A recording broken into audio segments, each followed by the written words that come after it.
à vous.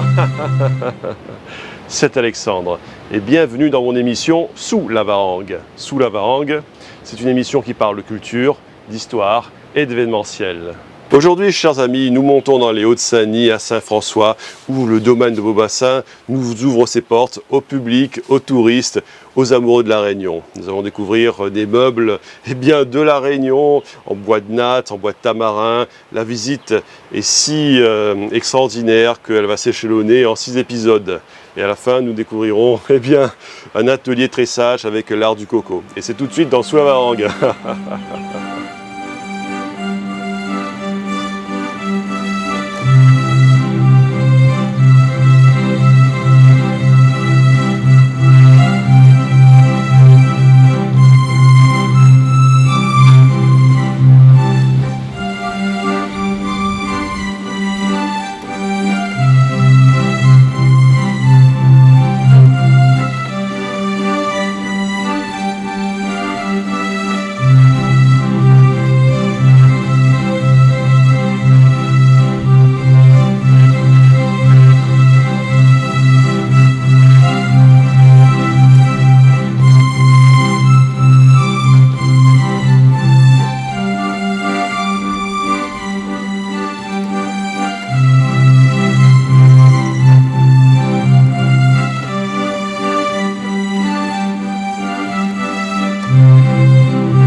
Aujourd'hui, nous sommes dans les Hauts-de-Saint-Denis à Saint-François, dans ce magnifique domaine de Beaubassin. Et je suis avec Monique Ozou et Madame Sophie. Donc Monique, vous êtes la propriétaire de ce domaine et vous organisez des visites pour découvrir l'histoire de votre famille. Et j'ai trouvé que c'est une initiative qui est superbe, justement, parce qu'il n'y a pas seulement que la maison, mais il y a aussi la découverte en plein air d'ateliers. Je trouve ça remarquable.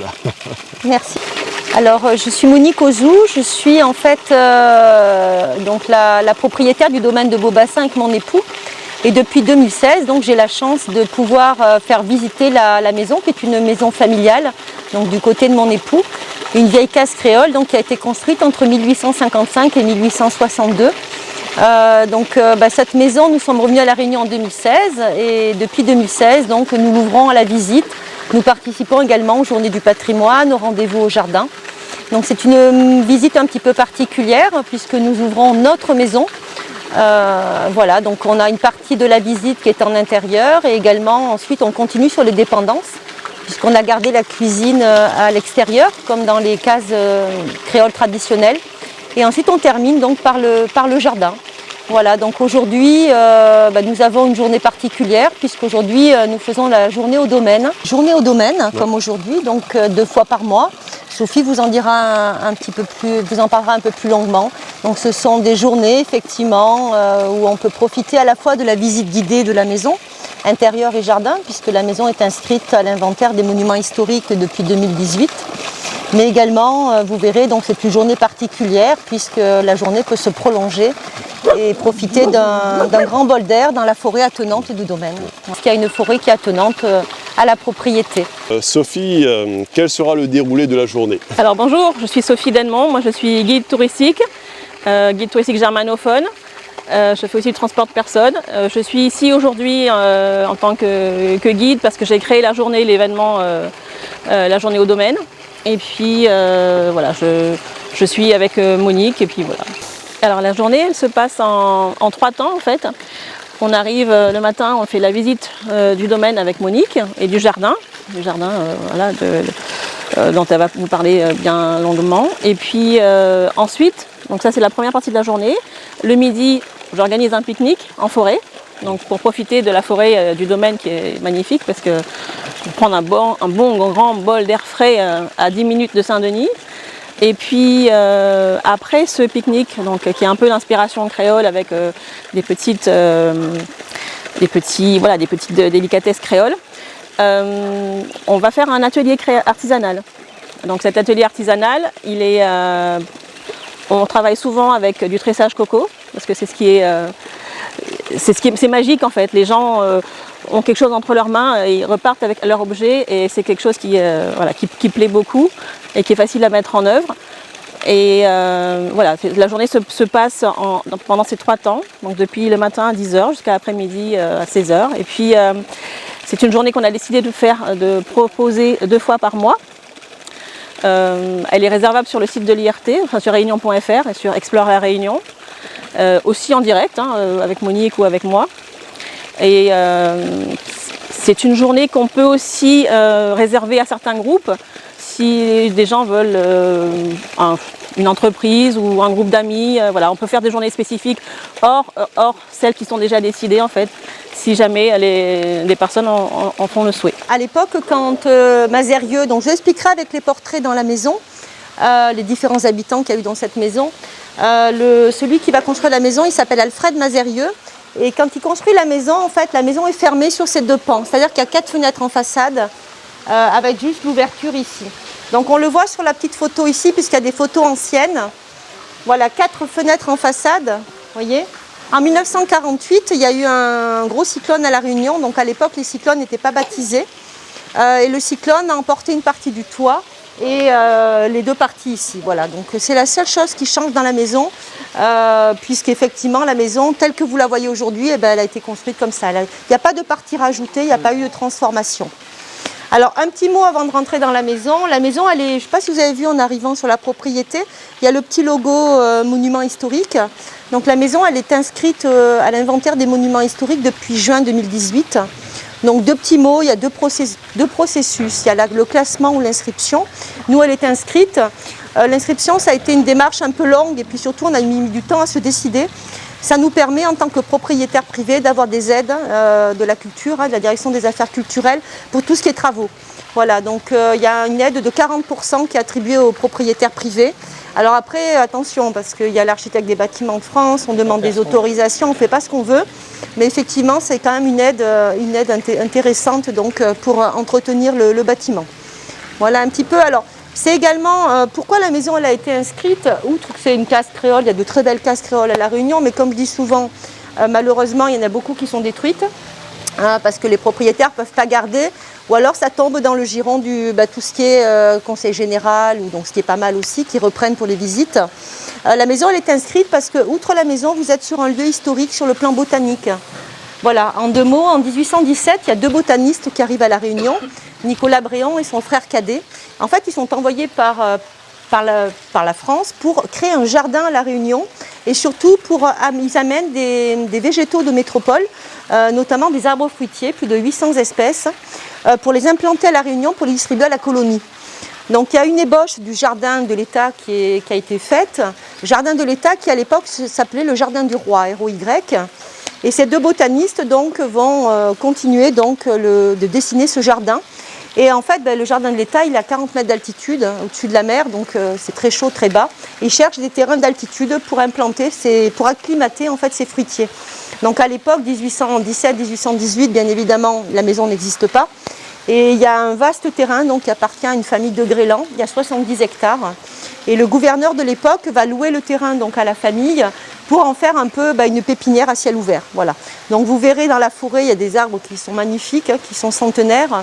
Également, quand on fera la petite visite guidée du jardin, vous verrez qu'on a également pas mal de rosiers bourbons, il y a des plantes qui sont quand même très anciennes. Voilà. Donc avant de cuire dehors, je vais vous proposer de rentrer dans la maison. Donc je vous invite à me suivre. Un élément également, peut-être, c'est le perron. Sur les maisons créoles, on a soit des escaliers qui sont un petit peu plus, on va dire, volumineux. La pierre utilisée, évidemment, pierre de lave, La Réunion. Tout comme la varangue, le damier qui est d'origine. On est sur du marbre et de la pierre de lave également. Donc voilà, donc la pierre de lave, effectivement, est un matériau qui est très utilisé sur l'île. Voilà, je vous invite à rentrer. Effectivement, c'est la propriétaire qui fait visiter, mais c'est également une maison qui a gardé ses meubles. Voilà, il y a beaucoup de meubles de la maison, vous verrez, qui appartenaient vraiment aux différents propriétaires, et notamment à la famille Mazérieux, qu'on a pu conserver. Parce que c'est vrai que je trouve un petit peu dommage, il y a beaucoup de maisons, elles sont vidées de leurs meubles. Hein. Elles sont vidées de leurs meubles, après on essaye de retrouver des meubles à droite, à gauche, et c'est vrai que là, tous les meubles, la particularité c'est que quasiment l'ensemble des meubles font vraiment partie de l'histoire de la maison et de l'histoire familiale. Alors tout d'abord les parquets sont en natte d'Afrique, donc c'est un bois qui est très utilisé donc, à La Réunion, notamment pour les parquets. Quand j'ai fait la rencontre de cette maison, déjà le parquet était rouge. Alors vous connaissez, hein, je ne vais pas expliquer, là c'est l'encaustique, hein, la fameuse encaustique rouge. À l'époque, les dames de maison, hein, les femmes de ménage, prenaient la brosse coco et passaient l'encaustique voilà, sur le parquet. Alors bien évidemment, aujourd'hui j'ai une femme de ménage, je ne la soumets pas à ce genre de choses, sinon je ne garderai pas beaucoup. Le parquet a beaucoup bu d'encaustique, donc en général on fait un grand cirage de la maison une fois par an. Donc le parquet, la particularité, c'est que cette maison, on la bichonne. Quand il y a quelque chose qui est abîmé, on n'a pas envie de tout remplacer. Souvent, dans les vieilles maisons, allez, le parquet est abîmé, on enlève tout et puis on reconstruit à neuf. Donc le parquet, bien évidemment, il ne date pas de l'année de construction de la maison, mais il y a des morceaux qui datent de l'année de construction, puisque quand il y a une latte abîmée, on a la chance d'avoir un menuisier qui est attaché à la maison depuis plus de 40 ans, et en fait, on change vraiment la latte. Vous voyez, par exemple, ici, il y a une latte qui a été changée, et on repasse de l'encaustique dessus. Voilà un petit peu la particularité de ce parquet. Également les portes, toutes les portes sont d'origine. Alors il faut savoir qu'une vieille maison, c'est compliqué, parce que les portes, je suis toujours avec mon tournevis en train de régler les poignées, puisque si on tourne trop, ça ne revient pas, enfin bon, c'est toujours un peu compliqué, mais toutes les portes sont d'origine. Au niveau des vitres, quand vous regardez à travers les vitres, vous apercevez qu'effectivement, on voit qu'il y a des petites bulles d'air et on a l'impression que ça fait un peu loupe. Donc les vitres sont également d'origine. Alors elles ont subi certains des accidents, comme celle-ci, un courant d'air et c'est fêlé, mais là c'est pareil, on se refuse de changer puisqu'on veut garder les vitres d'origine. Alors ce qui peut vous surprendre peut-être, c'est les barreaux aux fenêtres. Alors, je vous explique un petit peu. Nous, on a racheté avec mon mari la maison en 1995, au décès de mon beau-père. Nos obligations professionnelles ont fait qu'on a quitté La Réunion pendant 20 ans. Donc, la maison n'était pas abandonnée. Le jardinier venait, mais elle était fermée. On venait en vacances. En 2016, on décide de revenir à La Réunion. Bon, souvent, les Réunionnais sont, 20 ans d'absence, il avait envie de revenir dans son île. Et moi, en fait, ça a été un changement de vie puisque j'ai décidé de mettre mon métier entre parenthèses, une parenthèse qui va durer longtemps, je pense, et de gérer donc la propriété. Voilà, parce que mon idée, je me disais vivre dans cette grande maison, comme ça, sans rien y faire, c'était pour moi pas possible. Donc c'est là que voilà, l'aventure a commencé en ouvrant la maison et je vous montrerai un petit peu, j'essaye de faire différentes activités pour un petit peu faire vivre les lieux. Donc pour en revenir aux barreaux, pendant notre absence, on a subi un cambriolage, puisqu'à l'époque il n'y avait que les volets de bois. Donc il n'y a pas eu, il y a eu un petit peu de remue-ménage dans la maison, parce que tout ce qu'ils voulaient, on ne l'avait pas. Voilà, donc on a décidé effectivement de barauder les fenêtres. Donc quand on est revenu, je pensais les enlever, parce que c'est quand même, ça fait un peu prison. Mais en même temps, je crois qu'il y a 14 ou 15 volets de bois fermés, donc ça nous permet effectivement de ne pas fermer tout le temps les volets quand on s'absente. Voilà. Puis ce sont des maisons, il ne faut pas oublier qu'on est dans les hauts, on est quasiment à 600 mètres d'altitude. Donc ce sont des maisons qui ont besoin quand même d'être très aérées. Puisqu'il y a pas mal d'humidité, donc voilà, ça nous permet également de laisser les fenêtres ouvertes, notamment dans les salles de bain. Voilà un petit peu au niveau de la. Alors au niveau de l'infrastructure de la maison, vous avez vu, il y a deux pans, deux tourelles. Ces deux tourelles, c'est deux parties qui sont vraiment identiques, comme vous disait Sophie. Donc cette aile-là, je ne pourrais pas vous l'ouvrir aujourd'hui.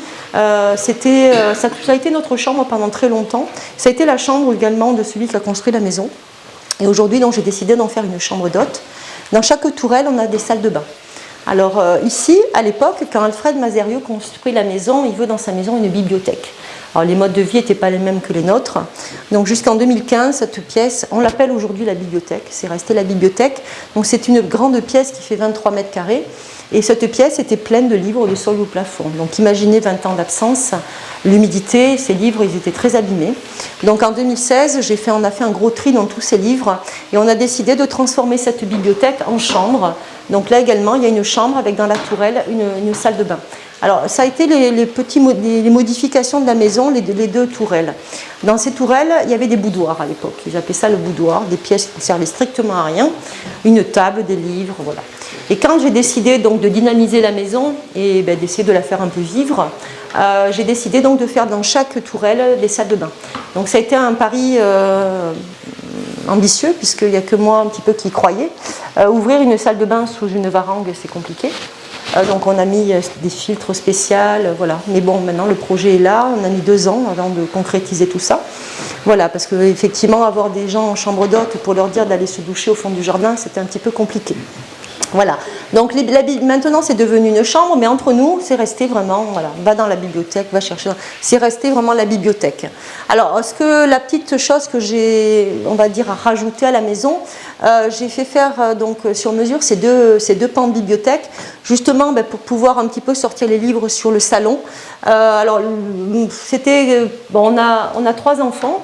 Et on se disait, bon, il y a encore un dernier à la maison qui est un adolescent. Donc on se disait, quand les livres sont à disposition, voilà, les enfants ont plus tendance à les regarder. Et également, comme je vous ai expliqué, j'ai une seule chambre d'hôte dans la maison par choix. Parce que les gens, quand ils viennent ici, vraiment, c'est pour être dans une ambiance calme, une ambiance de maison créole, et puis sans être dans dans un hôtel croisé d'autres personnes. Et les hôtes donc peuvent consulter les livres, puisque toute la bibliothèque ici, ce sont que des livres sur la Réunion. Donc des livres d'histoire, de botanique, voilà. Donc ils ont aussi accès à cette bibliothèque. Le petit salon, ils peuvent en disposer, parce que pour rien vous cacher, je m'assois très peu là. La propriété fait exactement avec le jardin 5 hectares. Moi, j'ai besoin d'être à l'extérieur. Donc ce petit salon, c'est plus effectivement pour les gens de la chambre d'hôte, s'ils ont envie de se poser. Nous, on ferme les 2 portes ici, on vit plus sur l'autre côté de la maison. La visite du domaine de Beaubassin continue. Et la prochaine fois, nous verrons le mobilier, la salle à manger et d'autres surprises. À très bientôt.